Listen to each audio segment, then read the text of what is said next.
இனிமே கண்ணை மூடிட்டு கடலை எண்ணெய் வாங்கலாம். ஏன்னா மந்த்ரா கடலை எண்ணெய் இதயத்தின் தயாரிப்பு. வறுக்க பொரிக்க ஏன் எல்லா சமையலுக்கும் மந்த்ரா தான். மந்த்ரா கடலை எண்ணெய், அபார ருசி, ஆரோக்கியமான உடல் நலம்.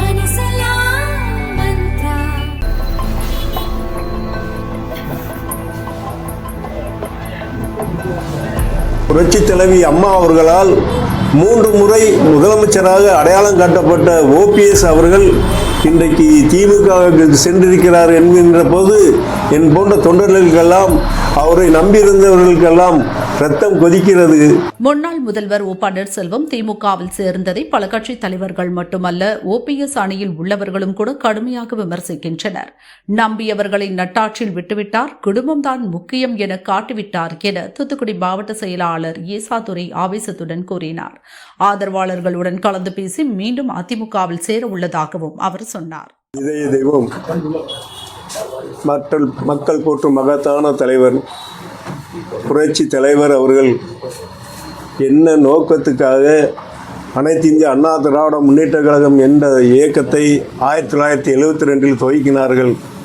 அதன் பின்பு புரட்சி தலைவர் எம்ஜிஆர் அவர்கள் 1977 நல்லாட்சி அமைத்து இந்த மக்களுக்காக பாடுபட்டார்கள். அவர்களுடைய ஒரு நோக்கம் தீய சக்தி கருணாநிதியை, திமுகவை ஒழிக்க வேண்டும் என்றுதான் புரட்சி தலைவர் அவர்கள் பாடுபட்டு கொண்டிருந்தார்கள். அவருடைய எதிரி திமுக என்று வாழ்ந்து வந்தார்கள். அதன் பின்பு கழகத்துடைய நிரந்தர பொதுச் செயலாளர் புரட்சி தலைவி அம்மா அவர்கள் அவருக்கு பின்பு நல்ல ஆட்சி அமைத்து தீய சக்தி கருணாநிதியையும் திமுகவையும் ஒழிக்க வேண்டும் என்றுதான் புரட்சி தலைவி அம்மா அவர்கள் பாடுபட்டார்கள்.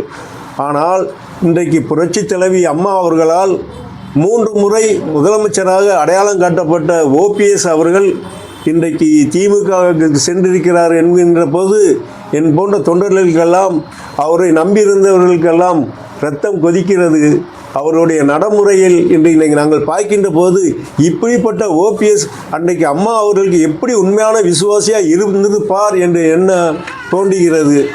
எனவே ஓபிஎஸ் அவர்கள் இன்றைக்கு சுயநலத்தோடு அவர் கூட இருக்கின்றவர்களுக்கு ஒரு 2 சீட்டுக்காக இன்றைக்கு அவர் மகனுக்காகவும் இன்றைக்கு திமுகவில் சேர்ந்திருக்கிறார்கள் என்கிற போது வேதனையாக இருக்கிறது. அது மட்டுமல்ல, புரட்சி தலைவி அம்மா அவர்கள் இந்த தமிழகத்தில் பொற்கால ஆட்சி தந்த அம்மா அவர்களுடைய திருப்படத்தை இன்றைக்கு சட்டப்பையில் எடுத்துவிட்டு இன்றைக்கு இருக்கிறார். திமுக அவருடைய வண்டியில், வாகனத்தில் இன்றைக்கு திமுக கொடியை கட்டியிருக்கிறார் என்றால் எப்படிப்பட்ட சுயநலவாதி இந்த ஓபிஎஸ் என்பதை நாட்டு மக்கள் அறிந்து கொள்ள வேண்டும்.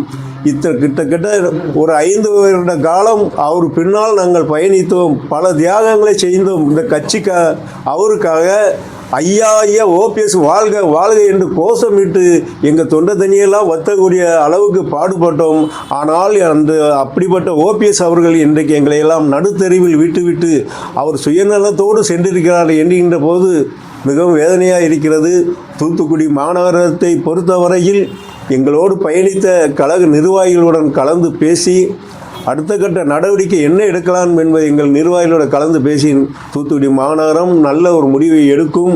எங்கள் கழக தொண்டர்கள் நல்ல முடிவை ஏற்று கழக பணியாற்ற நாங்கள் தயாராக இருக்கணும் என்பதை சொல்லி விடுகிறேன். நன்றி, வணக்கம்.